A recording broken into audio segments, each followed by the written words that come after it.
Good morning. So today we are working on discussing the VoiceOver router. We're going to go from the basics to kind of a little bit more advanced because we're going to be talking about how to customize the router.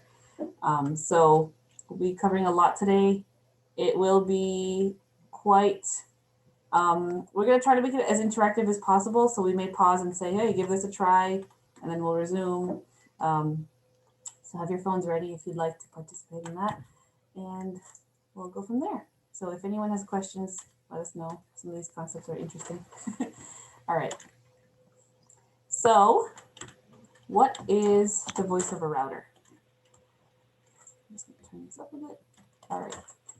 The VoiceOver router can be described as a context-dependent wheel of commands with only one command in force at any one time. So that means the command that you choose is the only thing that will be used in that moment. The options in the hypothetical wheel here are kind of dependent on what you are doing at the moment. So we will kind of go over that in a bit. So if you picture a wheel with spokes, that's kind of what it looks like. And as you kind of turn the wheel, different options are kind of chosen. So Blair, if you want to step in and kind of describe it a little bit more too, feel free. But yeah, it's kind of like a wheel or like a inside out pie. Gloria kind of described as a pie that's kind of got the pointy end sticking out rather than inwards. Kind of tricky. It's a tough thing. It's a tough thing to visually describe. So it's kind of, for us older people, I think of like a wagon wheel with the spokes, and the arm kind of goes around the wheel, and the word, just whatever you land on, if it's words or characters, that word is presented up above. So it's kind of like an arm that moves around the wagon wheel, and that gives you choices, which expands your ability to navigate. Exactly, and like I said, those the choices that you're presented with may differ based on what app you're in or what task you're completing at the time or what your VoiceOver focus is on. As you spin the wheel, a new command name is spoken and made active. The router is a critical component to using VoiceOver and gathering information. And you will often use the router and you don't even know that you're doing it. If you have ever used the swipe up or down gesture with the one finger, you are actually using the router. You're using part of that router. And many people don't really know that because it doesn't tell you that, but that's what you're doing. And so it is a very important component to using your phone. So does everybody know what the router is, and do they know what the gesture is to get to it? Yes, you have two fingers and you rotate it clockwise. Exactly, yep. Right, kind of like turning a radio dial. I know I'm showing my age, but. Is there anyone that doesn't know what the rotor is? Good, okay. Good, okay, we got a good crew then. I know you guys are the advanced group, but I just wanted to make sure. Yeah, so some of this might be a little bit redundant to you, but we want to make sure that everyone gets the main concept of it. So what can you do with the router?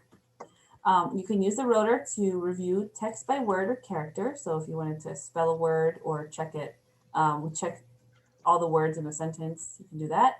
You can change your typing mode.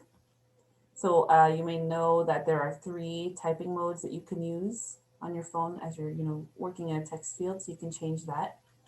You can adjust the VoiceOver volume or speech rate. You can also change some of the settings, the audio settings, so where the audio is getting routed to. So that means if you have a Bluetooth speaker running, you can say, hey, I want the audio to go to the Bluetooth speaker, but then you can also change it back to your phone. Or if you have a Bluetooth headset running, you're using a Bluetooth headset, and you're in a phone call, you can move your rotor to audio. It's called audio destination, and you can swipe up or down between, phone or your headset or an external device. Hearing aid, yep. Mm-hmm. Exactly. You can also toggle between Braille screen input. I don't know if anyone's familiar with Braille screen input. Is there anyone that isn't familiar with Braille screen input? Actually, I'm not, Mary Abby. Could you explain it? Sure. So Braille screen input. So that's you use it if you are if you're familiar with Braille writing. You can kind of turn your phone into a virtual Braille writer. So instead of typing on a keyboard, you would change your router to the Braille screen input mode, and you would actually use 3 fingers on each hand to type as if it was a Perkins Brailler on your screen. It's kind of cool. So instead of having to know where those keys are, you can just use what you know about Braille writing instead. Some people find it more efficient. I know Molly likes it a lot, I think. So that's something you can do. You can also change the rotor and put it into handwriting mode, which some people find interesting because it actually is VoiceOver accessible. So that means with one finger, you can write your letters out as if it was like a pen or pencil. So you can do that, which is kind of fun. You can use the router to edit text, select, copy and paste, cut. I think many of you are familiar with that. And that's a really fun process to learn, and it can be very important. So if you don't know how to select text, copy and paste it, feel free to let us know at some point and we can walk you through that process. And you can also use it for spell checking. There's a spell checking option there. When you are navigating a web page, you can navigate through that web page using the router, and you can choose between different elements. So these include things like headings, links, edit fields, and as you swipe up or down, depending on which of those options you've chosen, you can move between all the different links on the page, or all the different headings on the page, different tables, images, that kind of thing. Questions so far? Sounds good. Okay, good. How does it work? The rotor has 2 components: the setting itself, and its items that are associated with it.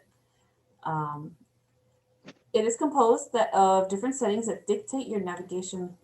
These are presented in a clock-like formation, as we said earlier. To navigate through the rotor settings, such as characters, words, and lines, take 2 fingers and spread them apart. Rotate those fingers on the screen as if you are turning a knob. The important thing is that each finger moves in the opposite direction as the other finger, but at the same time. So this means that if you are having trouble turning the rotor with one hand, you can use one finger from each hand and move them in opposite directions. So I've tried it. You can actually take your 2 thumbs, put your hands on each side of the phone, take 2 thumbs, and push one thumb up and one thumb down, and it works just as well. It's kind of cool. I kind of like that too. So if you feel like you want to try it, go right ahead. I know some people have difficulty, twisting the wrist, or one finger doesn't want to move in the opposite direction, that kind of thing. So that and it's hard sometimes to make sure that like the meaty part of your finger stays on the screen if you're trying to do the twisty thing. That's what I find most people have. You have to put both fingers on the screen and then pretend like you're turning a dial. And it's interesting because everyone has their own method of doing it. So I actually I don't actually twist my hand at this point. The way I do it is I just take 2 fingers and I push one finger up and one finger down, and that works just as well. It's kind of cool. So everyone has their own method of doing it. Could I share, this is Molly, could I share another way that one of my clients does it? Sure. She has trouble, twisting her wrist or her fingers. So what we determined was she could just take her 2 fingers, place them on the screen, and then with her other hand, just rotate the whole phone. Which was a lot easier. Oh, cool. That's a way too. That's definitely a good way of doing it. So there are many ways of doing this. Yeah, this is Susan. Yeah, I do it that way too. Great. I have heard of this other method. I have not found it to be reliable, and I don't personally like it myself, but some people might find it useful and may have more success than I. So what someone taught me was they actually called Apple Accessibility to work on the rotor. And what they told him was put one finger on the screen and take another finger and draw kind of a circle around that finger, and you will come across the different rotor options. I don't know. You guys can try that too. Okay. Sometimes, and so as you rotate the rotor and come across the different options, it makes kind of a scratchy sound. I don't know how else to describe it. Kind of goes, I don't know. It's kind of a funny noise.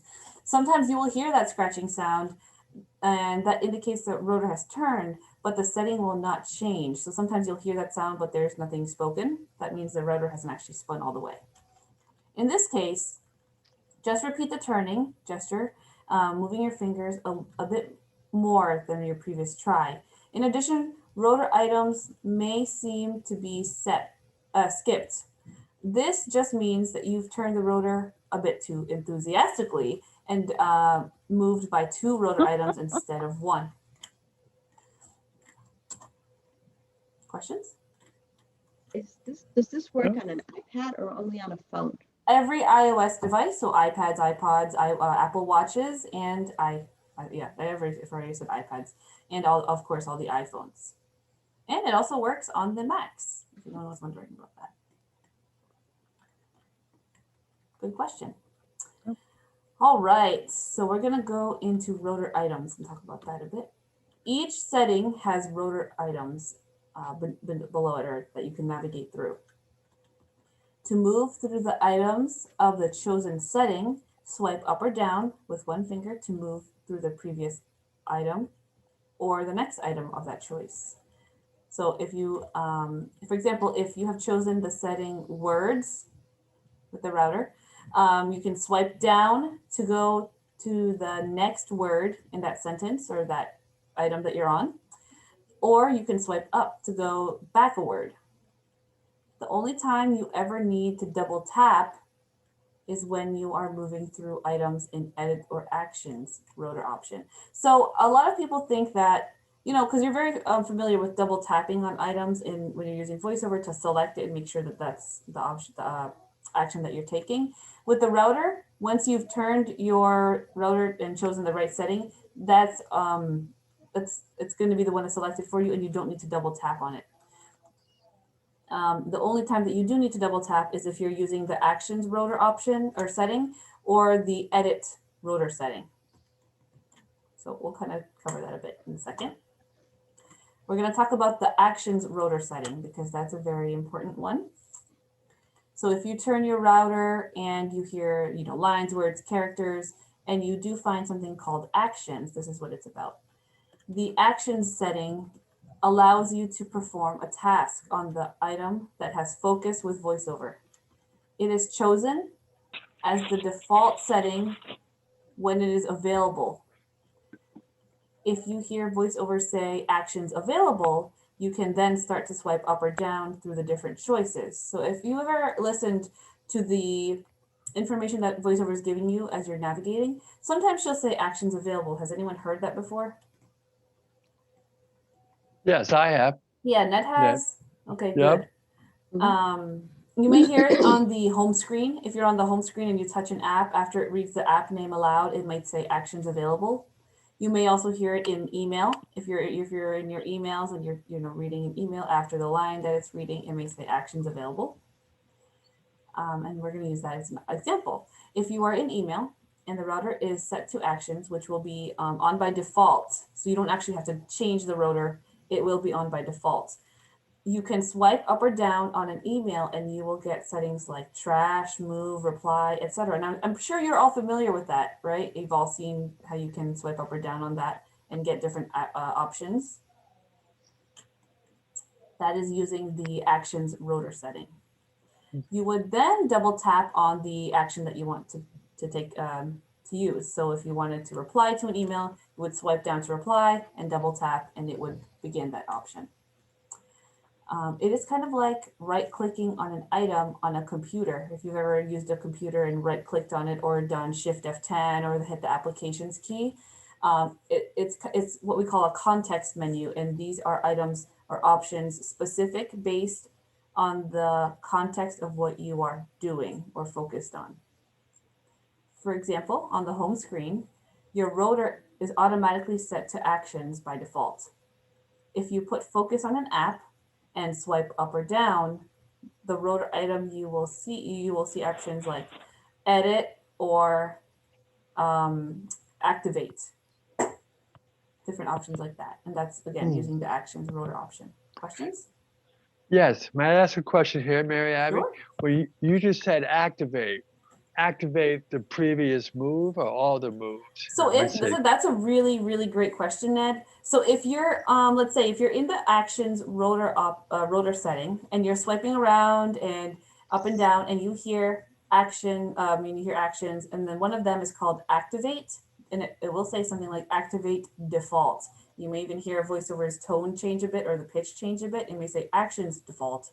And that means that if you were to double tap, it will take the original action that it's intended to when you double tap on something. So for example, when you're on the home screen and you double tap on an app, the default activity that's going to take place is that app is going to open, right? So that's the default option. And all the, I'm going to say 99% of the time, when you hear activate default, it just means that it's going to open that item or select that item. Does that make sense, Ned? Right. It does. Thank you, Mary Abby. Yeah, no problem. All right, we're going to talk about adjusting value. Does anyone know what adjust value means? I assume making it louder. Oh, No, good. Anybody don't know. else? That's good, Ned. No, that's good and that's right. Anybody else? Does anyone else have an idea what that is? Okay, posting the hard questions. And this is a really interesting concept because many people don't have to do this too often, but you may come across VoiceOver may say something like a picker, slider, or adjustable. Has anyone heard any of those terms? Adjustable, picker. Oh, Yep. yes, I have. I have. Good. This occurs when you have to change the value of something. So for example, the volume of music, your vertical scroll bar, which can be found on the right-hand side of your screen, table indexes, or the VoiceOver speaking rate is also an adjustable or a picker. Or even if you're selecting the date for something. So you know how sometimes you're filling in like a form and it's asking you for your birthday and you have to choose a month or a date. You often need to swipe up or down to cycle between those months or dates. May I say something here? Yes, Ned. Don't you have to, isn't it a pop-up? We have to double tap. Yes. You have to swipe up or down. I had one the other day. It was the most difficult thing with a credit card site in order to find the pending transactions. And I finally got it, but it was not easy. It's very unuser friendly. Yeah. You're right, Ned. So before you can, so for example, when specifically talking about selecting a date for something, oftentimes you might have to double tap on that date box, and then it will pop up with the picker for you at the bottom of your screen. And you need to go put your focus on that box. It will say, month, picker item, and then you will start to swipe up or down to choose your month. And when you're doing that, your rotor has automatically switched over to the adjust value option or setting. So again, that's context specific. That's only when you are doing something with sliders or things that need to be adjusted. If you are, let's say if you go into settings and you go into VoiceOver, you may see the speaking rate. That's an adjustable. And that means you can swipe up or down through the different increments of the speech rate. Ned? Yes, I'm sorry. I feel like I'm asking a lot of questions. No, it's good. It's good. With the picker item and swiping up or down through the different factors of it, what rotor move are we in there? So we are in the adjust value setting. Okay. Yep. So if you go through the rotor and listen to all the different, characters, words, lines, if you hear adjust value, that's the one you're using. But like I said, that's already set by default. If you are on top, if you're focused or if you're on top of a picker. So again, the Thank you. rotor kind of tries to be proactive and it tries to set itself up so that it's already set to what it thinks you're going to need for that item or for that specific task. It's Molly again. Another way to think about it that sometimes I find helpful is like, obviously we all know when we're using VoiceOver, right? Our swipes to the left and swipes to the right, they do one thing, right? Yep. So if you swipe to the left, you go back an item. If you swipe to the right, you go forward an item. Swipes up and down, it kind of changes all the time what that actually controls. And sometimes it changes because of what type of field you're in, right? So like if you're on one of those picker items, a swipe up or down is automatically going to adjust the value. But in other contexts, you may want to decide to make those swipes up and down do a different thing. And that's where the rotor comes in. So basically it's just allowing you to change what your swipes do. But in this scenario, like when you're on a picker item or like when you're on, say you're in control center and you're on the brightness option, automatically the swipes up and down will adjust the value because, VoiceOver knows, oh, I'm on, this type of control. So swipes up and down are going to adjust the value. I don't know if that's helpful or that's just the way I think about it sometimes. No, that's really helpful. I really like the way you explained that. And it ties right into what I'm going to say next, which is once you leave the adjustable element, your previous rotor setting is selected and the adjust value item disappears. So keep that in mind. So if you are on the brightness slider, like Molly said, in the control center, and then you swipe right to the, next track button, that slider option is no longer there. That adjust value option is no longer there. And you're back to the last thing that the rotor was put on before the picker, the adjust value. Does that make some sense? Another example, can I add one more thing? Yes, no, please. One other example, I know a lot of people on here use the Bard app. So like when you're in the Bard app, if you find yourself on the thing, the slider that says 87%, right? That means obviously you're almost done with your book. You're 87% of the way through. If you were to do a swipe up or down with one finger, that's actually going to make you jump forward or back in the book without ever having to press, the rewind or fast forward buttons. But as soon as you navigate off of that slider and say you're on, the play button or the rewind or the fast forward, a swipe up or down is no longer going to make you move through the book. It's not going to adjust the value of the slider. It's only going to do that when you're on the slider. Exactly. Thank you, Molly. That's super helpful. Also, let's go back to the actions. Let's talk about the actions menu and let's use Bard as an example. If you're in the wish list section of your Bard app, right? And that list has all the books that you've ever put to your added to your wish list. If you swipe up or down on one of those books, you will hear things like download or delete or see more titles by this author, different things like that. That is using the actions setting. It's the VoiceOver has said, oh, whoever made this app has provided you with the ability to do different things on top of this item. So here are the different choices you have. And then as you swipe through them, you can pick one of those and double tap and it will perform that action. Questions? Thank you, Molly. That's a really helpful way to explain that too. I really like that. Let's see. So we're going to talk a little bit about customization at this point. So you can customize the different settings that appear in the rotor.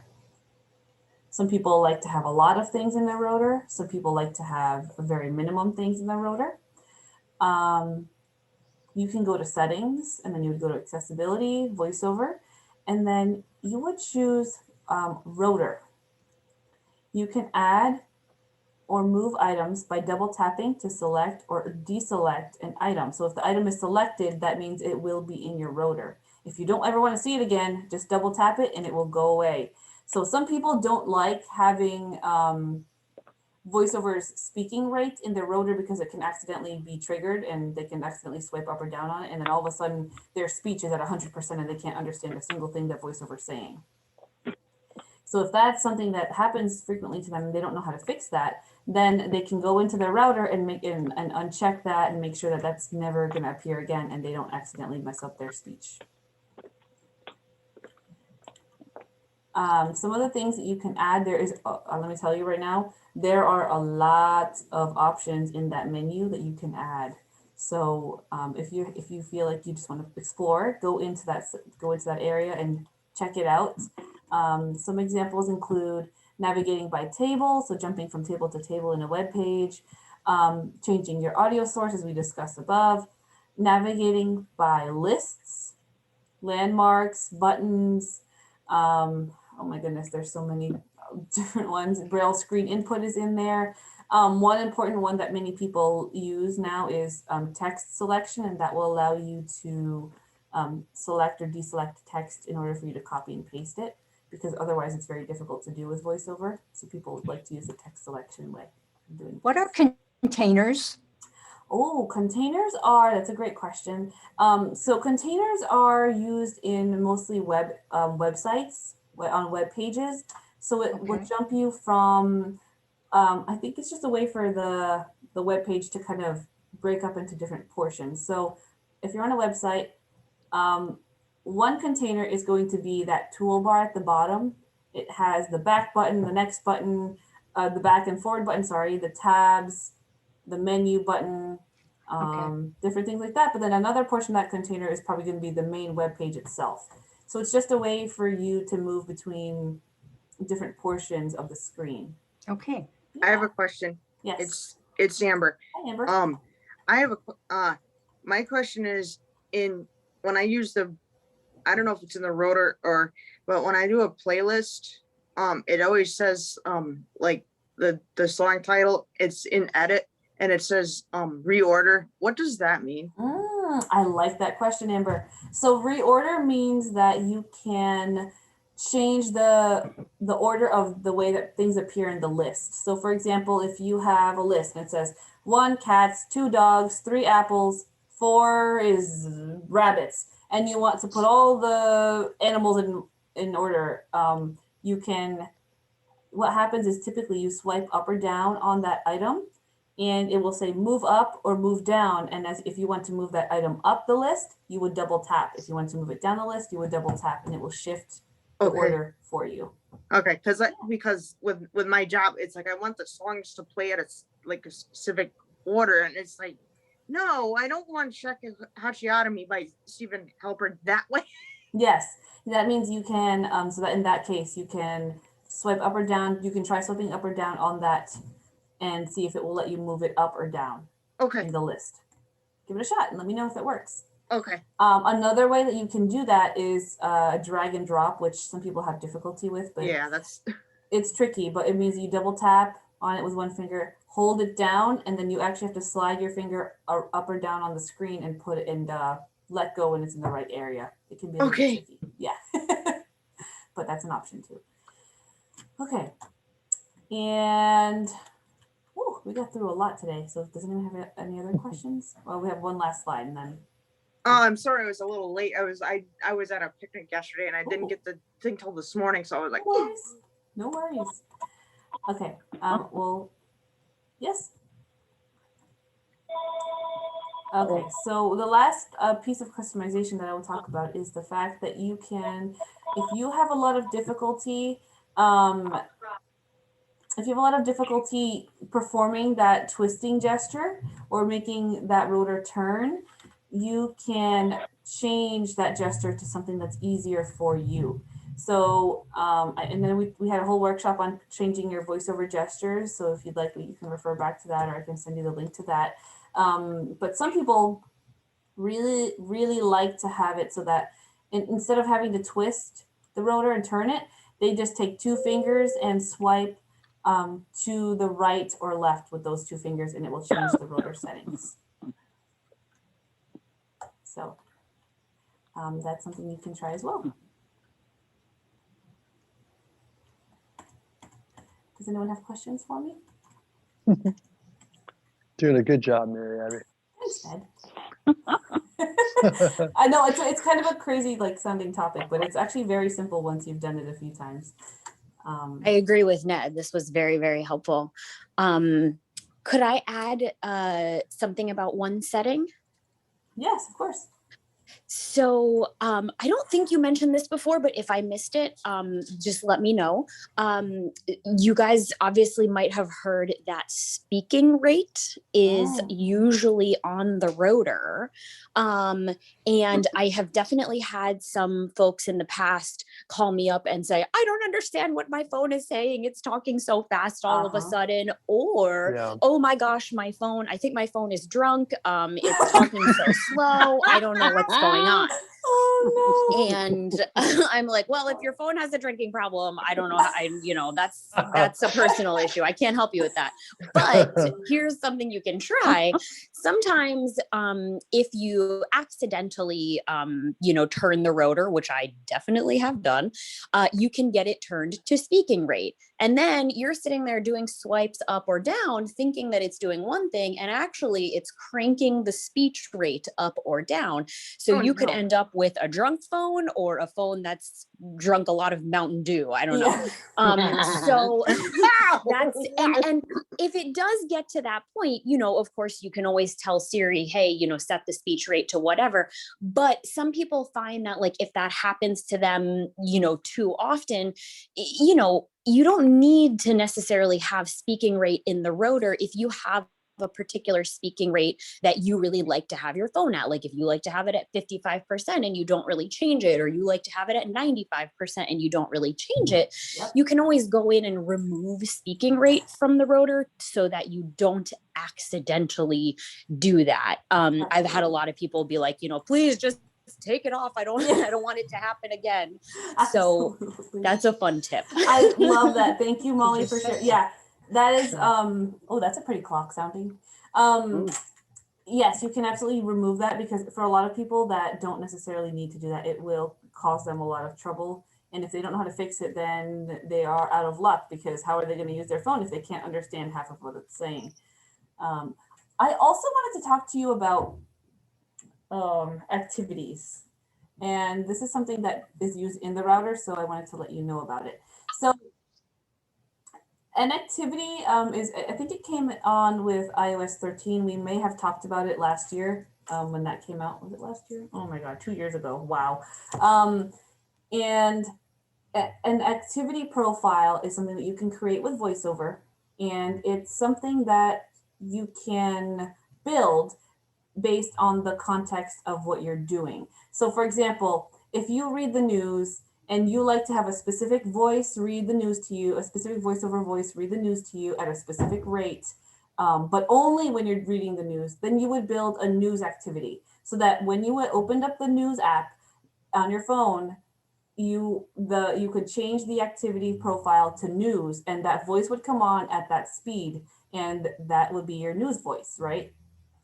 So in your router, you would have the activity setting. So you could swipe up or down between the different activity profiles.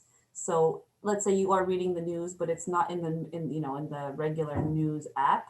Let's say you found a news article on a website that you want to read. Then you could use the rotor setting and switch it down to swipe it down and put it on the news activity, and it will change that voice and put on that speed that you like. That's just an example of, what kind of other things you can do with the router that you may find useful if you like to do many, many things with your phone with different voices and different, punctuation levels and that kind of stuff. So, well, we talked about a lot in half an hour. So, it's not even like 12 o'clock yet. So, does anyone want to try it, or does anyone have any questions? Is there something that you have more curiosity about? I have a simple question, Mary Abby. Give me the navigation to the rotor again. To the rotor itself, or to the settings for it?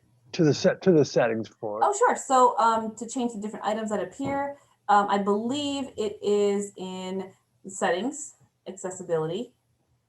Then you'd go to VoiceOver, and then you'd swipe all the way to the right until you get to Rotor. So there's Rotor, and then there's Rotor options. I believe you want Rotor. All right, good, thank you. Yep, no problem. And if you know, if you want demonstrations of how this works, or if you feel like you know you want to go play with it and then have more questions, we can go over any of that next discovery session for sure. When is the discovery session? Because It I is- didn't get. I was. That didn't come out yet. No worries. So that is Next out Thursday. on the 24th. At 11. Yes. Remember, it's a 25th. Thursday. We're no longer doing Tuesdays. Okay, I'll put that in my calendar once, Yep, you got it. and you'll just send the Yep, that invite's gonna go out the day before. Okay. I have to shift my brain to send it out on a Wednesday instead of a Monday, but it's gonna happen. Okay. No worries. So if anyone else has any more questions, I'm happy to answer. Or you can always call if you have trouble with any of these things, for sure. So we were hoping that this workshop was helpful to most people. For myself, just kind of understanding like the rotor and what it does helps me identify that it's just another navigational technique. I know Ned, I'm sorry, Ned, to put you on the spot, but Yeah. can you explain how you use the rotor for copy and paste? Oh, Ned. Okay, here's your test. Uh-oh, Tess says I'm a little bit rusty. Oh Well, no. It's Well, all in the- copying and pasting is a pain in the backside. But it's a really Yeah. important, it's a very, Well, very it- important. Join It's the in the meeting. It's in the text selector, I believe. Okay. And the first thing you do, you choose how you want to have the text written. It can be character, word, line, which is what I use, and complete paragraph. So you open it up, you put in your very first word or sentence, you swipe to the right, and after each sentence, it says selected. And you can go very fast too, you know, first line, second line, third line, fourth line. But Mary Abby, refresh me here that if you take your finger off the screen, you're going to go back to you have to go back to the very beginning again. So you select all your lines. You can do paragraph and page too, I believe. Mhm. And when you're all done with that, this is where I'm a little bit rusty because I haven't done it in a That's week or okay. two. You swipe down, and is that where you have your options? Okay, yeah, so you're doing really good, Ned. So here's how this works. So first of all, you have to add the text selection option to your rotor because it is not there by default. That's it. Right. Okay, so if you don't see it, then you're gonna need to go add it to your in settings. You can practice this in the Mail app. That's often where I have people try this. And the last thing you need to know about it before I go into it is that this also works in text fields. So if you want to select part of a message that you've written or something that's in a text field, this will also work. You just have to put your focus on the text field first, okay? So what you do is you turn your router until you hear text selection. And this is where things get a little bit different than normal, okay? Because first of all, as you swipe up or down, it will bring you through the different selection choices. Like you can select by character, you can select by word, you can select by line. Just as Ned was saying, you can choose the granularities. They call it granularity. You can choose the amount of text that you're selecting at one time. When you've chosen that option, you do not need to double tap. A lot of people think you have to double tap, but you do not. Let's say, okay, let's go by, I'm selecting by letter, okay? So as I swipe right on the word cat, it will select the C, then it will select the A, and then it will select the T. But you need to use one finger and swipe right. And this throws a lot of people off because normally swiping left and right just moves you from option to option. But in this particular case, if your rotor is set to text selection, it will change that gesture just for that context. And then once you have selected, if you have over selected something, so if you've selected too much, you swipe left. Okay. And then once you've selected the information that you want, then you have to change your router to edit. You need to spin that rotor over and That's change what, it to edit. Yep, that's exactly right, Ned. You I were right forgot, you're there. right. That's okay. So once you move your rotor to edit, you swipe down or up to find the option that you want. You want to copy it? Do you want to paste it? Or no, sorry. Do you want to copy it? Do you want to cut it? Do you want to do something? What they have something in there called look up, which means that whatever you selected, they'll Google it for you, so that you can find the definition for it. Different things like that. And then once once you're on the choice that you want, you double tap, and it will copy or cut or look up that whatever you selected. Now, Ned also made a really great point, which is if you're in a really big chunk of text and you only want part of it, you need to use your normal rotor setting of words or characters to get to the beginning of what you want to start selecting before you move to text selection. Ooh, that's kind of a good one. Yeah. And you know what I like, everybody, is that when you swipe to word, text, character, or line, it says select after each item you select. It says selected. Helpful. So you can be So reassured that it's working. you know that you've done it. Yes, and something else you have to keep in mind is if you accidentally take your finger and touch something that you lose your focus on what you were doing, it will take you out of text selection and you'll be back and you have to start over. So let's say you're selecting right or left, blah blah blah, but then you accidentally touch the screen with one finger and you move that focus somewhere else. You may have lost that and you may have to start over. So keep that in mind. But it's a lot easier than how you were how we had to select text before that option came out. Before you had to take two fingers and try to pull them apart on the screen and hope to God you're selecting the right chunk of text, and it didn't work. I never did it. So and then if you want to paste that text that you've copied or cut, you would go to your text box, you would use your rotor and move to edit, swipe down to paste, and double tap. Woo. Questions? A lot. It's a lot. Of course, we can walk through this individually if anyone needs it. And you will have the recorded access to this as well.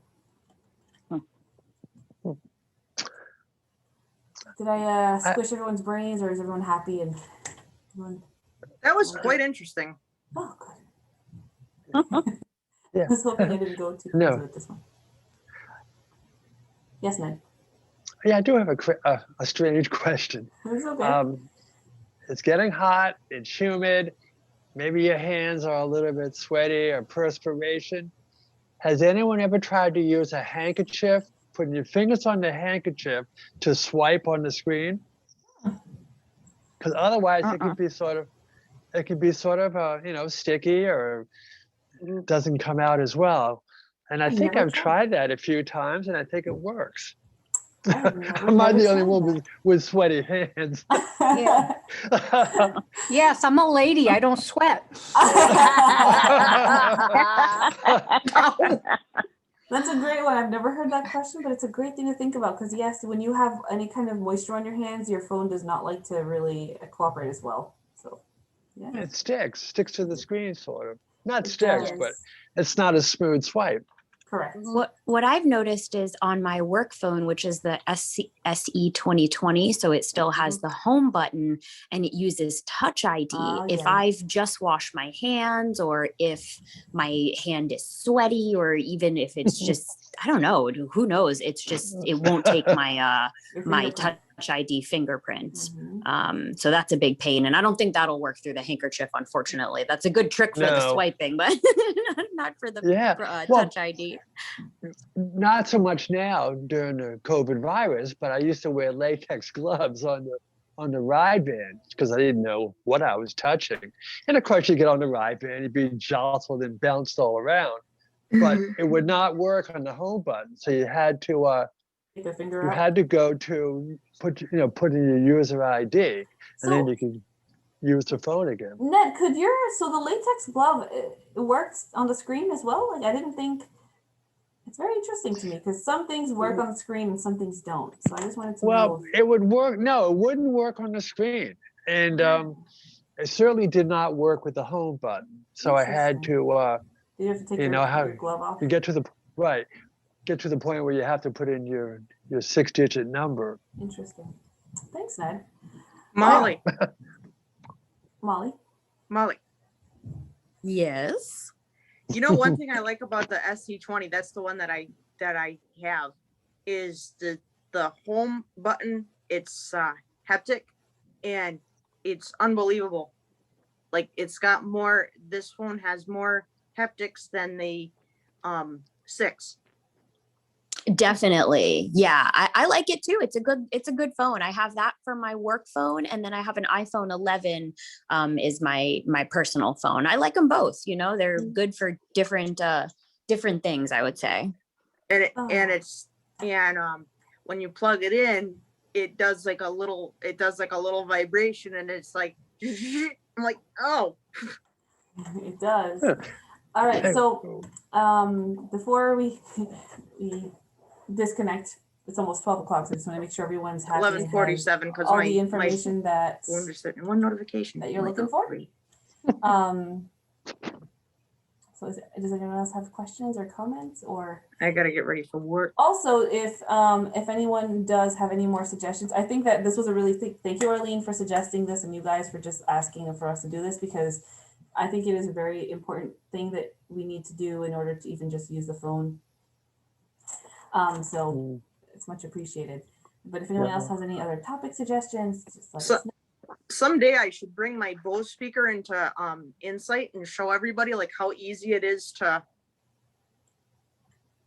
work. To pair, yep. Yeah, there's a Bluetooth button, and it'll say ready to pair another device, and then when you turn it on, it'll say battery. So it's charging up, because I have to go do the group homes at 6 o'clock, or the group home at 6 o'clock, so I have it plugged in. That's great. Thanks, Amber. Pretty good. All right. But it's a Bose Mini 2 SE. It's not cheap. It's very expensive, but nice. That's very cool. So if anyone ever wants to walk through any of this individually, just let us know, and I would be happy to do that with you. Or so would Gloria. We'll put her on the test. Yep, absolutely. So you just let us know. But thank you all for Yep. and thank you, Ned, for all your feedback and questions. It's really, really helpful. Yes. We kept things kind of moving along, so we appreciate that. Okay, thank you. Yeah, Great class.